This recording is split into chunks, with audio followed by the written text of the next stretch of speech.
okayfm 101.7. Na yene Nana Obiri Boahen, former General Secretary of the MPP, was signed a yemreni ni kese e wo Ghana ha yene no entwe komo Nana me mochi I'm just sure that's a blessing. na umpomu te say Nana.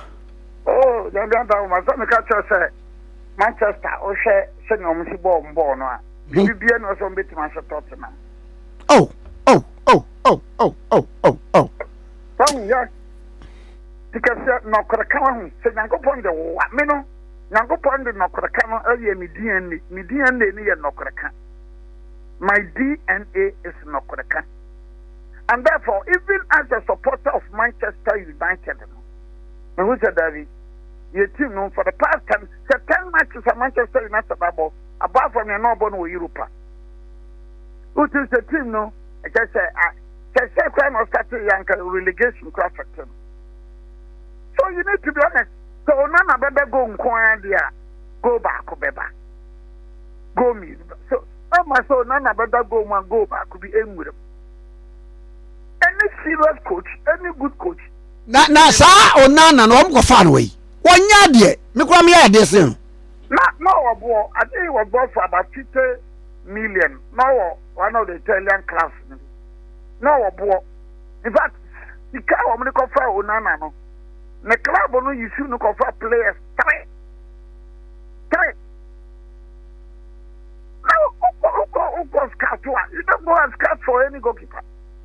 Swatting Barcelona goalkeeper, yeah, not all call retirement. With Texan, a player, confirmed. I would say he did well. Even Courtois, can be on Ancelotti or Mark Courtois. But I can say almost as this year, Manchester United almost meaning I'm like a crabbing or nana. Serious, you know, sir, and yet maybe will be not Manchester United. No, that's to me a soft standard. Baba and Grofose, Alex Ferguson, Econ, what the team is soon some coy. It could be possible. You know, we are in a world of the BBR. It could be possible. You don't rule it out. So 13 years out or 14 years out, a couple, I'm saying, community back could be no magic, Nam says, as our community showed, no, okay. It could be possible. Now, compare it to that of Tottenham. Solanke, Shabentak, Shabisa, Bisoma, Shasa. And then, oh, the players, you know, what would you, Richarlison, what would you want Muhundi?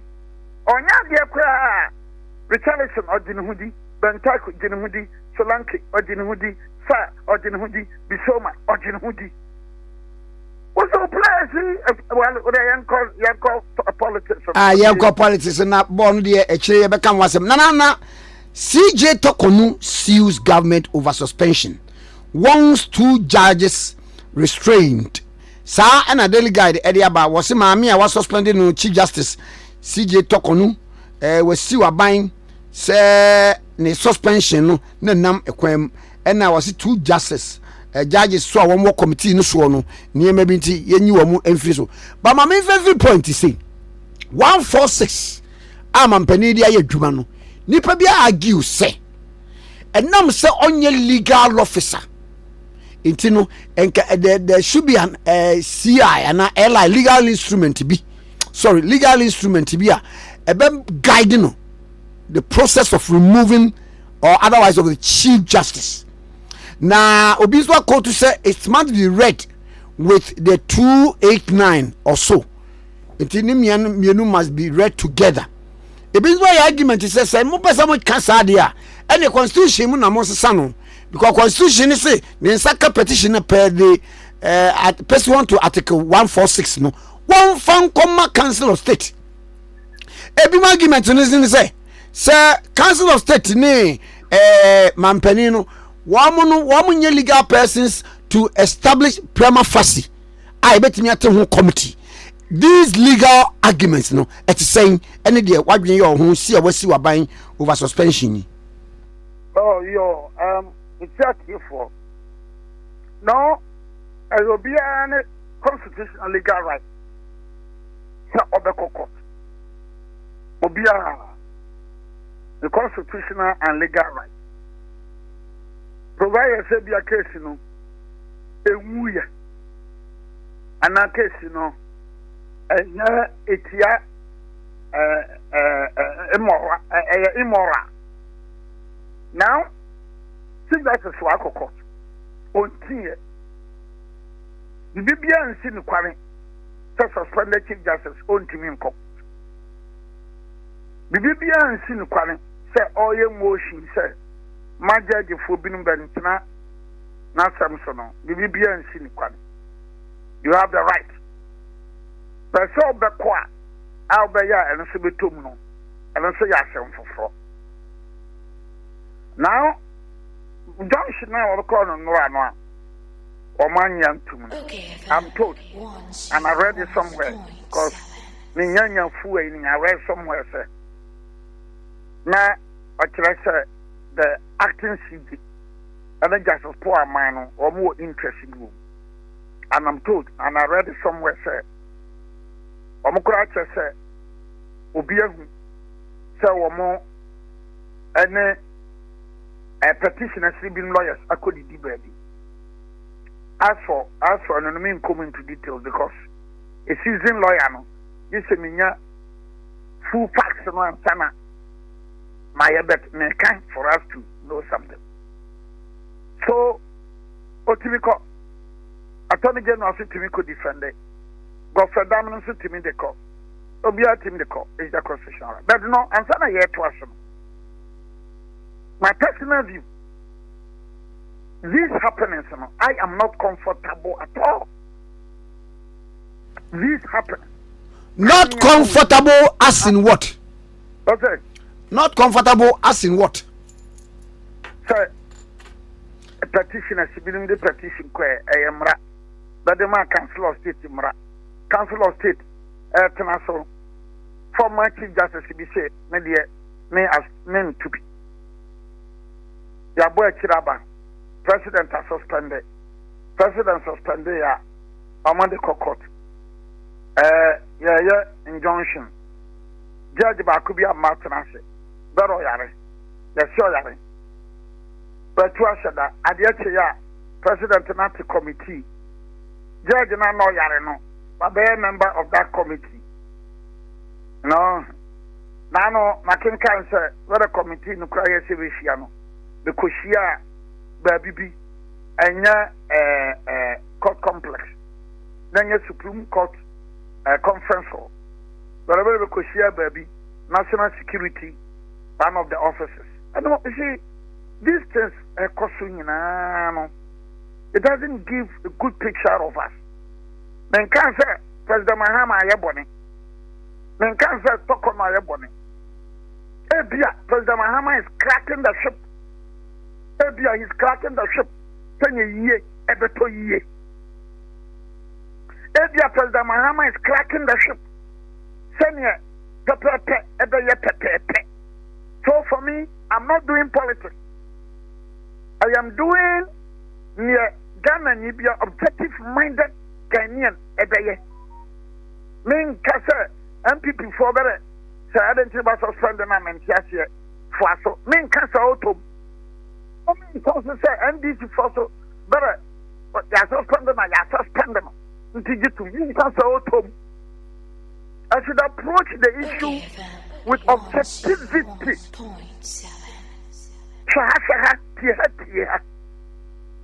And to make us a copper saying, no, Nadia, may I am a debt because if you look at the judiciary, man, some way up where you wait, and yet, more especially because maybe I was a victim.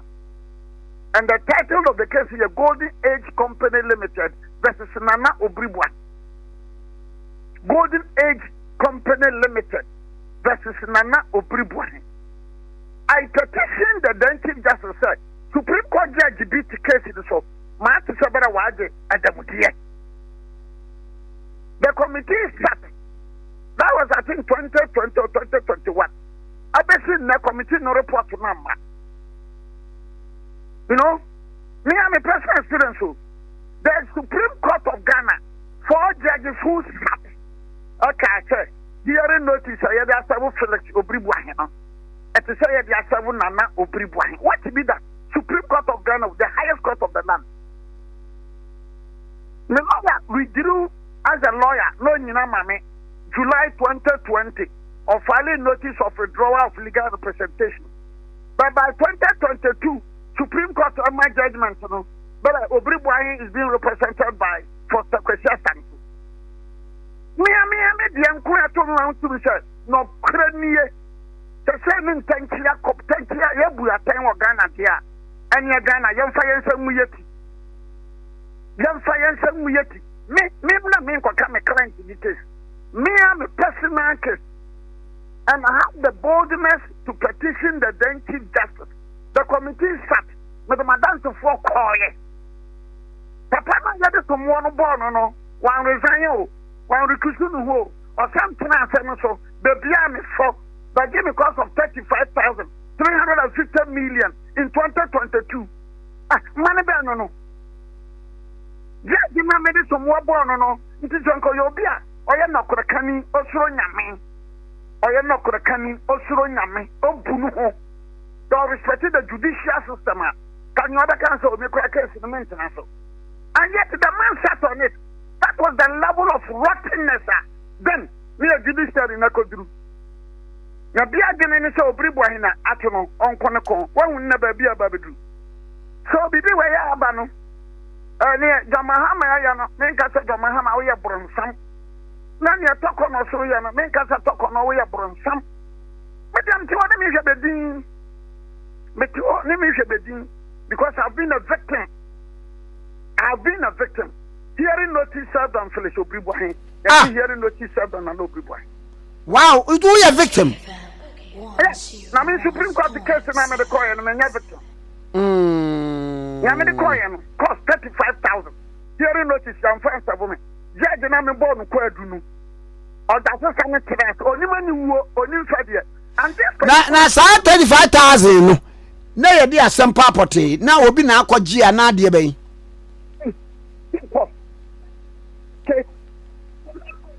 Nana dana kakra yente. Nana dana kakra. Okay. Muye. Now we check 35,000 there e buy. Now we check. Nana mo. Your money, your committee, just set up committee. Mako, the witnesses in fishing and the coin. We were cross-examined. The Supreme Court judge also testified. He was cross-examined. But I won't call Mobet Yankan. I bet you know you're being kind. You know why I'm better. But Africa was Supreme Court to Babia. That is Ghana for you. No.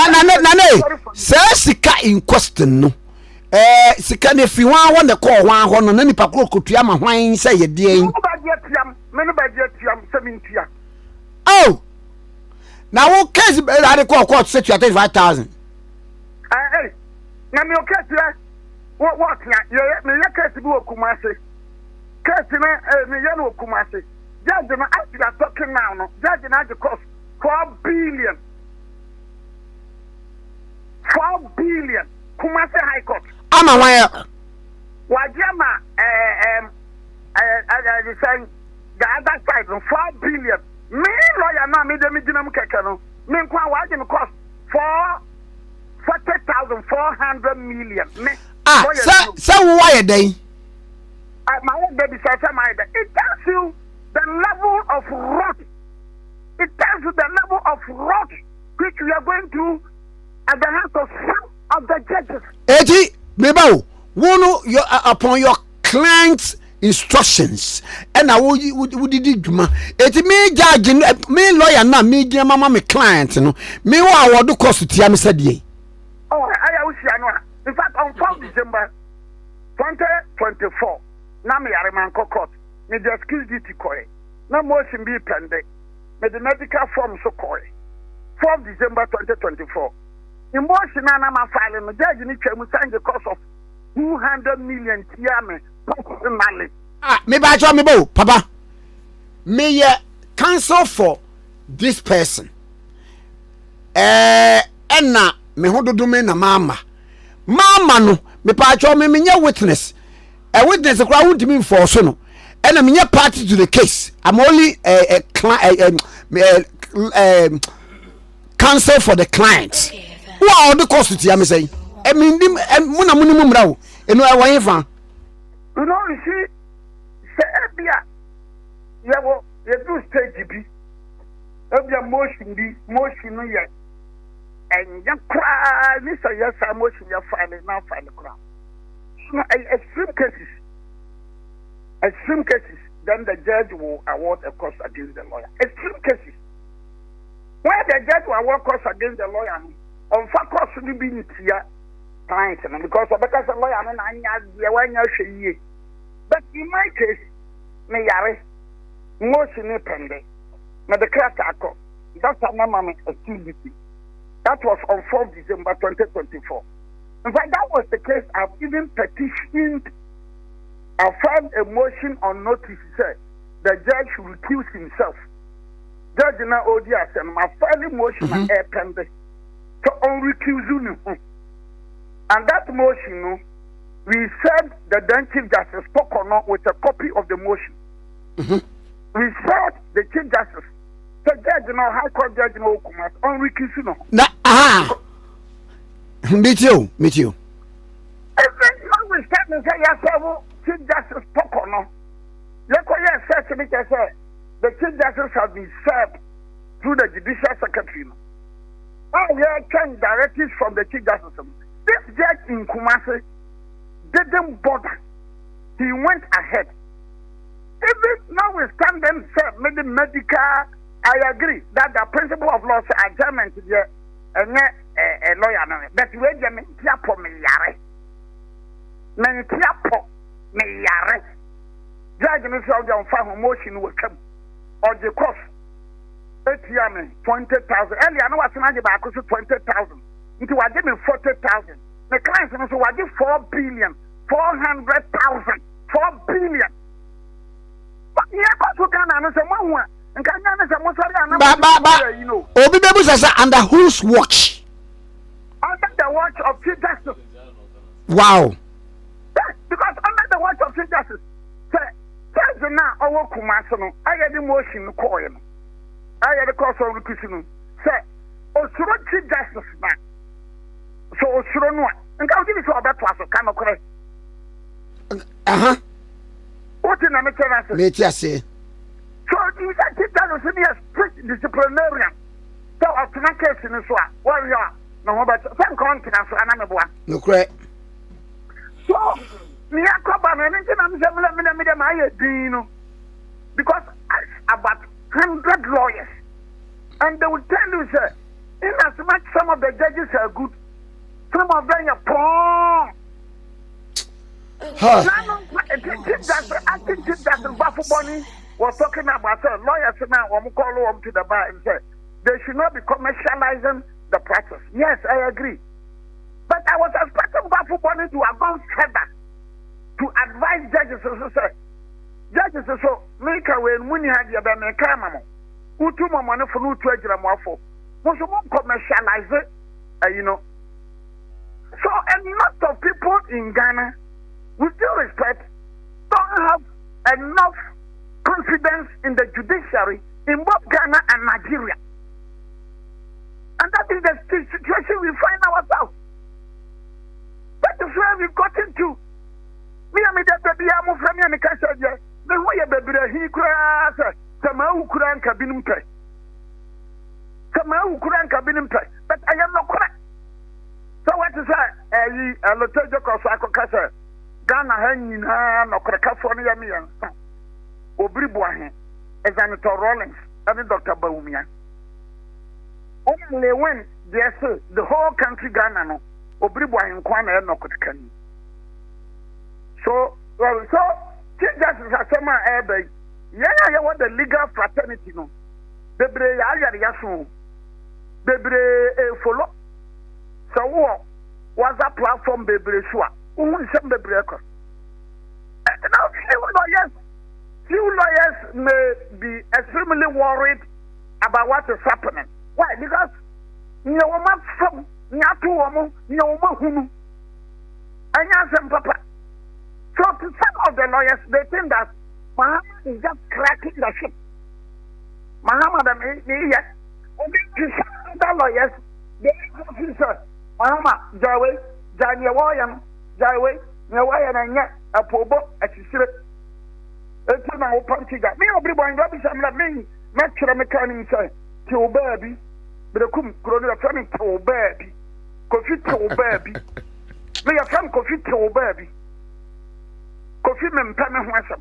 Not because, and yet, and key, Sanya Quasun, Obi Samia, Yamay Transfer, I quote forward cross it, Mrs. Because I don't see how I should rock my no shower and why being a mature. Me, Bob Yokasa, young Mama Hammer, Murabudia, young Monudia, Sanya Oyana, me Monudia. Because to a certain extent, any Yamafamu, I think Mahama is cracking the ship. Now, catch what I'm saying. Nature say, I'll bring some sanity into the judicial system. Yes, I think that he's cracking the ship. Some guys say he's cracking the ship. It means that look, it looks like Mahama wants to inject sanity. Because you know, if you have a chief justice, no chief justice seems to say, President, the court of appeal judges wait, there was Supreme Court. Are you dangerous? When you have other colleagues, Supreme Court judges there, other than Supreme Court judges, Bafuboni Waho, Kulendi Waho, Atanko Waho, name them, then you have the Waho. Now, with your own Cocatia president, sir, for court of appeal judges, you are coming home with Supreme Court. Adentia. Yakano Kremen Yankopono. Adentia. Would you say? Would you say Chay? Would you say Chay? Bawamanyo ko MPP. I hold a demonstration over the removal of the Chief Justice. And what did you say? It is the constitutional and legal right. Call me if I have a demonstration, mean to me, Cassan, you buy a new bed. Mean to me, Cassa. It will be wrong for me. I'm a member of the party. Mean to me, Cassa. But look at some mean to see about to me, young demonstrations. I mean, okay. I will not condemn MPP for because I belong to that school. Let me come home. I lawyer for the General Chief Justice, suspended Chief Justices, Piaya Boa and Ego for them and Namfo. We share a lot of things in common. So I wish them well. But young things you Krominko. Because you have told me the case was Supreme Court. The BPR, look at your discipline in the system. Because Supreme Court judge now, yes, better work with the bride. But you have done so for some by him. And can look at the maintenance case in so. And yet, this man sat on the matter because on Sro Bia, on Ferry Bia, on Move Bia, on Bia to kind of share. It's your transfer. Now, for South Judge, we are operating Supreme Court judge for more than 10 years. So the number of judgments are delivered. I mean, before then, I hear bracing. I don't know before I hear bracing. Not inflicted. When you have a situation of young, before, no man in my companion and cry, no matter what, send you be there. Near Gogota, near breath. Discipline. A good leadership. A good leadership, discipline. Like a baby, a discipline, and can that kids that Supreme Court judge because okay. And you're not going to case in my free show. One free show because the panic is then. I don't know where you my own free show can have permission, but he sat on the matter. Okay. Committee no report for companies for the call retirement. And everybody got come out of the casa and pay. You know what can no pay, you may church your man or pay, your man for more ten and no pay, your man for atom cost, your man for atom baby. Opa, who ya 14 for me time ni binima man for 14. So Obiri Boahen answer more okay. Are they not sick and tired of some of the judges? And people will tell you so from district court to Supreme Court. Ghana for you sick and tired. Okay, Nana. I've come back. My son back. But me no wasi. Other issue said judgment was obtained by recourse to fraud. Judgment was obtained by recourse to fraud. Judge said that my judgment, no man for Sunio, no man for Sonya at the hospital, and one or that there are offer me and the crying you owe him. So you done a judgment to man for some pencil.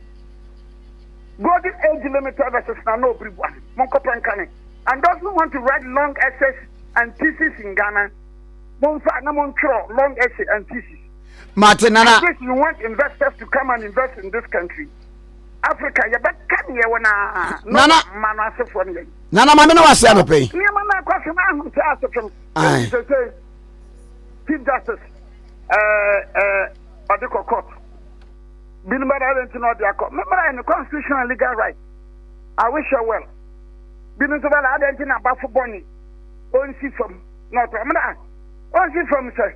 Go and read the decision in Salah versus the Attorney General. Or the Ghana Bar Association versus Aban. Kopekane. Give them to us. If you not come from Kofi to baby. With baby. No, we are not comfortable. We are not comfortable. Kumasi, Jaja, just motion, Kakaba when you've awarded cost of 4 billion. 4 billion. Yeah, this is president or the car retirement too. What appeal to the decision? What appeal to the decision? Yes, I appealed and I filed a stay at the court of appeal, and it is pending at the court of appeal, Kumasi. Okay, Mami Nawasi. Okay, alright. I said now about the hair. Yeah, objective minded Ghanaians, no.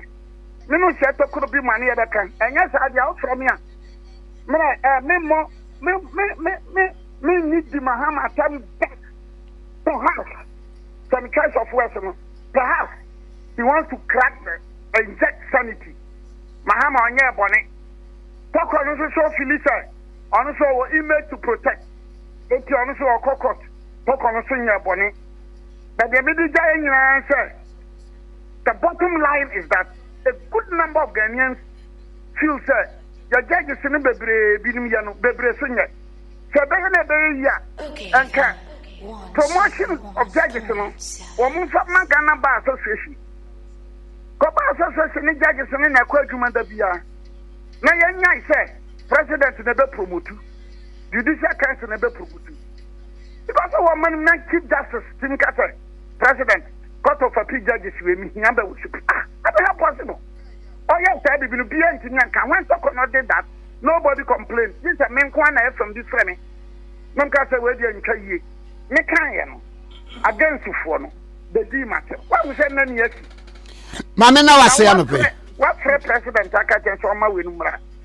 No Bafubon in Numjatu, what Saline Romo, Tanko Nuncho, Kulendi Numcho, what Saline line woman. After Nedi Asambani Bay, I face any be other casa. I appear being one more case and peer. Nana, I said, no, Faye.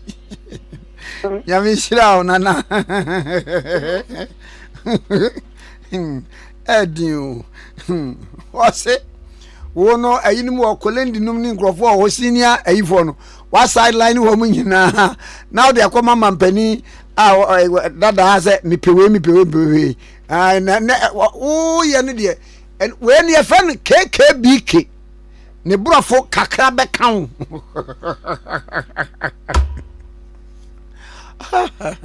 Nana Obiri Boahen a former deputy general secretary of the New Patriotic Party aside meranim ni kese mama fa we mfem na oban me fia kire so abeka mensa wa ha end point me pade clinic Dr. Duboate ni yare biara adokoro wo na wo pa no adura enko bra end point homeopathy clinic na hepatitis diabetes otu asie won di free okọ eman ho eto mpacho tie obale be ma munwo momra endpoint homeopathy clinic no otu asie ho enfemfiro enfamanko wo so ade ma won se wo so hu ba bi fam ba bi o hyehye stroke na ka no ho sa no yi mepacho wonim obi o sa na wa obi na wo ba obi mepacho bra endpoint homeopathy clinic eni yare bra o spine problem abia bra o sciatica yare na tumika nso na ebra End point over the clinic, Dr. Obiri Boahen over the wa.